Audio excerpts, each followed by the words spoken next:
Assalamualaikum warahmatullahi wabarakatuh.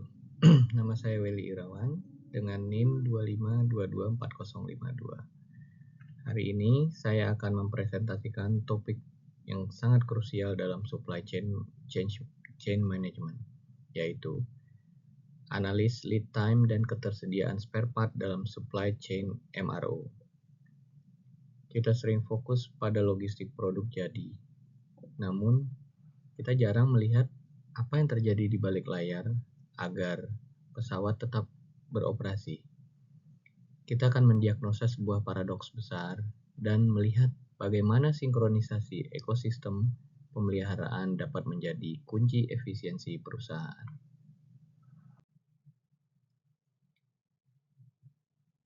Mari kita mulai dengan realita di lapangan. Dalam dunia MRO atau Maintenance, Repair, and Overhaul, kita menghadapi sebuah paradoks. Di satu sisi, gudang kita seringkali penuh dengan barang-barang usang atau obsolete, bahkan 15% hingga 25%. Stok di rak adalah barang yang tidak terpakai lagi.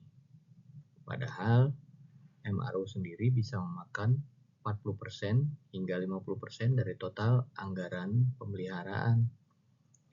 Namun, paradoksnya adalah meskipun gudang penuh, pesawat bisa berhenti total hanya karena satu suku cadang. Kasus ekstrim menunjukkan komponen kritis bisa memiliki lead time hingga 365 hari, sementara stok fisik nol. Inilah yang kita sebut status quo pulau terisolasi, di mana data gudang terputus dari realitas operasional lapangan.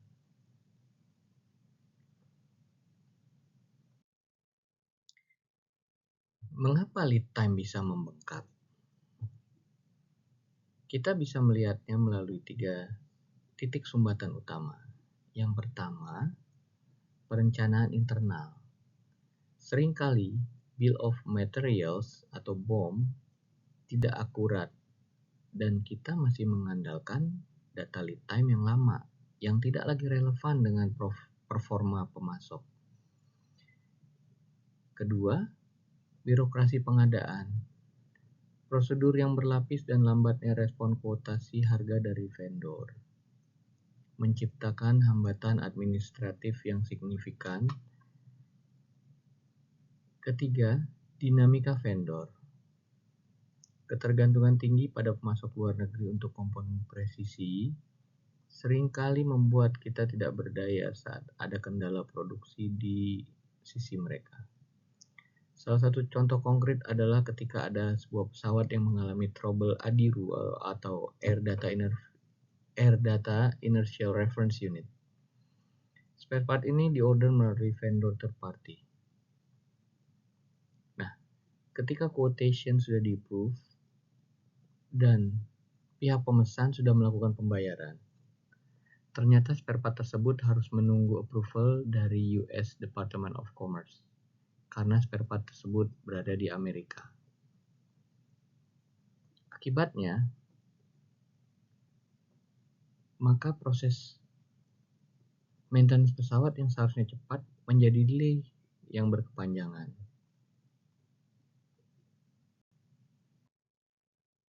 Selain hambatan teknis, ada perilaku manusia yang merusak sistem, yaitu fenomena squirrel stores adalah contohnya. Dilaporkan 55% teknisi menyimpan stok di lokasi rahasia karena mereka tidak percaya pada kecepatan gudang resmi. Ini menghancurkan akurasi data dan inventaris kita. Belum lagi masalah permintaan intermittent. Kebutuhan suku cadang pemeliharaan itu tidak linier. Suku cadang rusak secara fluktuatif, sehingga metode peramalan tradisional seringkali gagal total.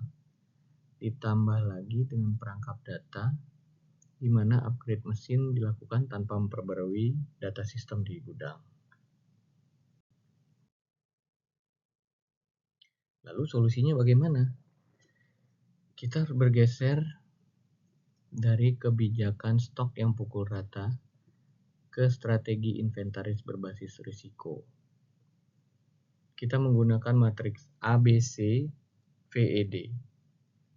Di sini, kita tidak hanya melihat harga barang ABC, tapi juga kritikalitas operasionalnya VED. Suku cadang dengan kategori A vital adalah prioritas utama.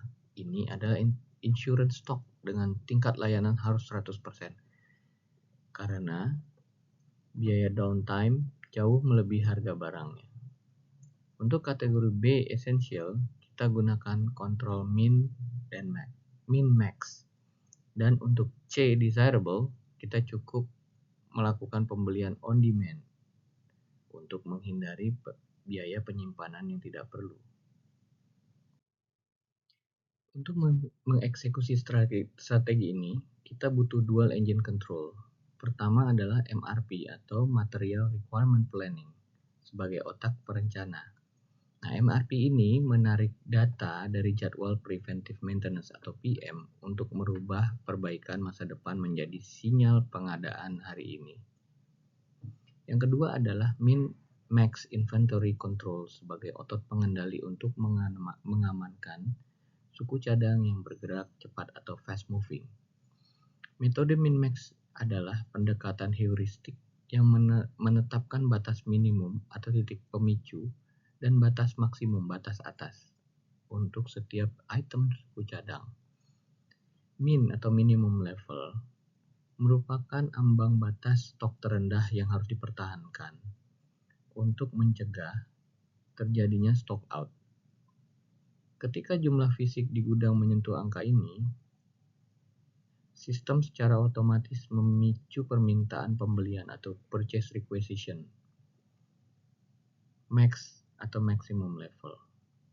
Merupakan batas atas persediaan untuk menghindari penumpukan barang yang berlebihan atau overstock yang dapat menyebabkan tingginya biaya penyimpanan atau risiko barang menjadi usang atau obsolete. Kapan menggunakan min-max? Ternyata tidak semua material cocok dikendalikan dengan metode min-max. Contohnya material fast moving atau versi V1 sangat disarankan menggunakan min-max untuk komponen yang memiliki tingkat pemakaian tinggi dan frekuensi penggantian sering karena kritis terhadap operasi. Material slow moving tidak disarankan menggunakan min-max karena hanya memicu biaya penyimpanan tinggi dan risiko dead stock. Untuk kategori ini, maka lebih baik menggunakan strategi purchase on demand atau PD atau pengadaan hanya saat ada permintaan.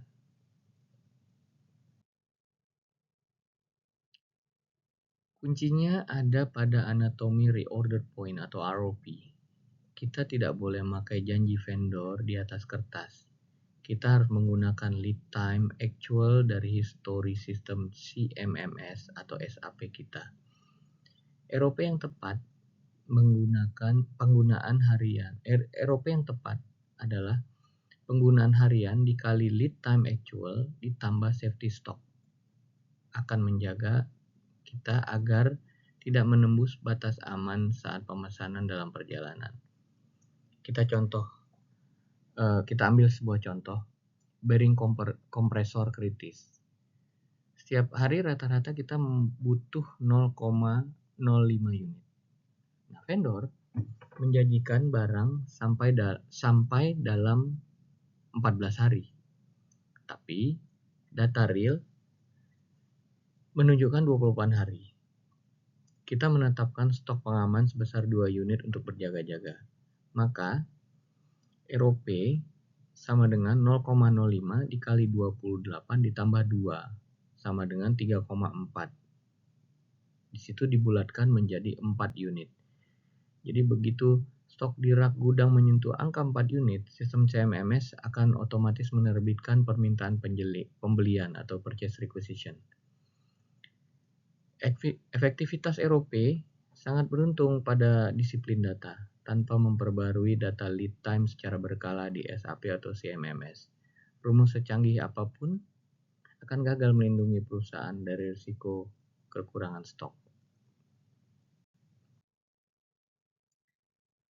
Langkah selanjutnya adalah kita bergeser dari reaktif ke prediktif.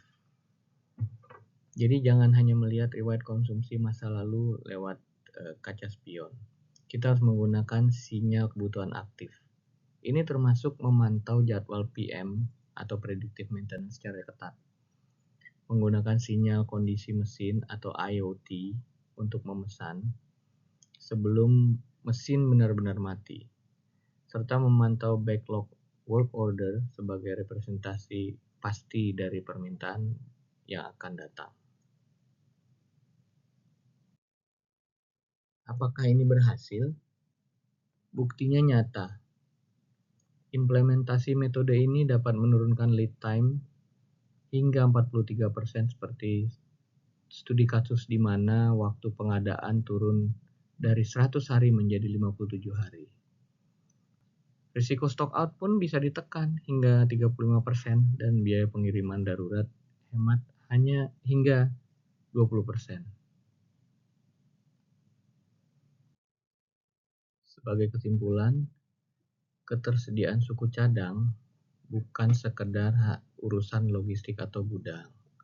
Ini adalah sebuah ekosistem MRO yang tersinkronisasi antara teknologi data induk, proses yang terintegrasi, dan eksekusi lapangan seperti sistem kitting. Hanya dengan cara ini kita bisa memastikan pesawat tetap terbang dan modal perusahaan tetap bekerja efektif. Demikian pembahasan saya tentang analisis lead time dan ketersediaan spare part dalam supply chain MRO kali ini. Terima kasih. Wassalamualaikum warahmatullahi wabarakatuh.